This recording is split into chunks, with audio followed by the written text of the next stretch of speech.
بسم اللہ الرحمن الرحیم۔ جاوید جمال گوشی، شیخ عبدالقادر جیلانی، جنہیں غوث اعظم بھی کہتے ہیں، بہت بڑے بزرگ اور ولی اللہ گزرے ہیں۔ آپ کی ساری زندگی تبلیغ و اشاعت اسلام میں گزری۔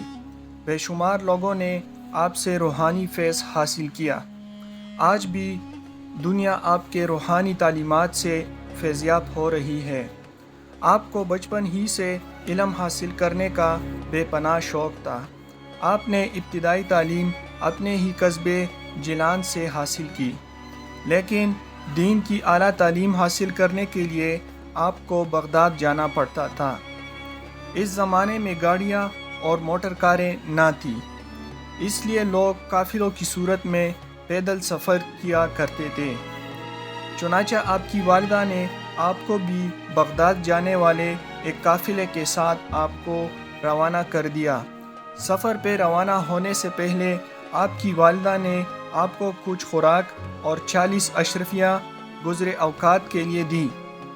آپ کی والدہ نے یہ اشرفیاں آپ کے قمیص کی تہہ میں سی دی تاکہ محفوظ رہیں، اور چلتے وقت آپ کو خاص طور پر یہ نصیحت کی کہ بیٹا ہمیشہ سچ بولنا اور جھوٹ کے قریب نہ جانا۔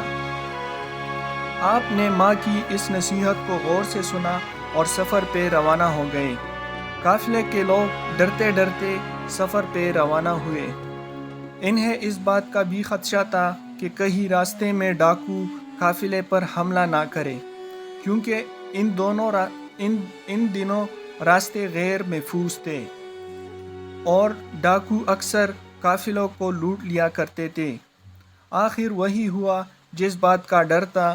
قافلے نے ابھی سفر کی 2 منزلیں ہی طے کی تھی کہ ڈاکوؤں کے ایک گروہ نے رات کی تاریکی میں اس پر حملہ کر دیا۔ تمام قافلے میں افراتفری اور بھگدڑ مچ گئی اور ڈاکوؤں نے اہل قافلہ کو خوب لوٹا۔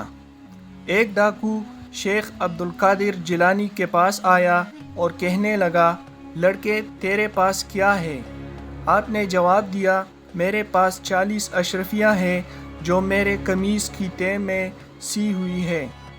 ڈاکو نے آپ کی اس بات کو مذاق سمجھا اور ہنستا ہوا آگے گزر گیا۔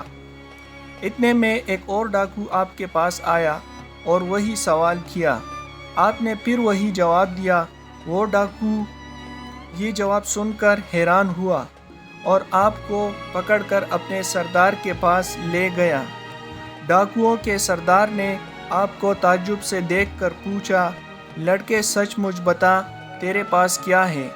آپ نے وہی بات دہرائی۔ آپ کی یہ بات سن کر سردار کی حیرت کی انتہا نہ رہی۔ آپ نے اپنی قمیص کی تہہ کو کھولا تو پوری 40 اشرفیاں زمین پر گر پڑی۔ اشرفیاں دیکھ کر سردار کی آنکھیں کلی کی کلی رہ گئی۔ اس نے آپ سے مخاطب ہو کر کہا، لڑکے تو نے سچ بول کر اپنا راز کیوں فاش کیا، حالانکہ تو آسانی سے اپنی اشرفیاں بچا سکتا تھا؟ آپ نے جواب دیا، میری ماں نے مجھے نصیحت کی تھی کہ بیٹا ہمیشہ سچ بولنا۔ میں نے اپنی ماں کے نصیحت پر عمل کیا ہے۔ آپ کا یہ جواب سن کر سردار اس قدر متاثر ہوا کہ بے ساختہ اس کی آنکھوں میں آنسو آ گئے۔ وہ سوچنے لگا کہ ایک طرف یہ لڑکا ہے جسے اپنی ماں کی نصیحت کا اس قدر خیال ہے، اور دوسری طرف میں ہوں کہ اپنے مالک حقیقی کے احکام سے غافل ہو کر بے گناہ لوگوں کو لوٹتا ہوں۔ اس کے دل سے غفلت کا پردہ دور ہو گیا۔ اس نے توبہ کر لی اور قافلے کا لوٹا ہوا مال واپس کر دیا۔ اس طرح آپ کی سچائی کی بدولت ڈاکوؤں کی اصلاح ہو گئی اور وہ نیکی اور پرہیزگاری کی زندگی گزارنے لگے۔ ویڈیو پسند آئے تو چینل کو سبسکرائب کریں۔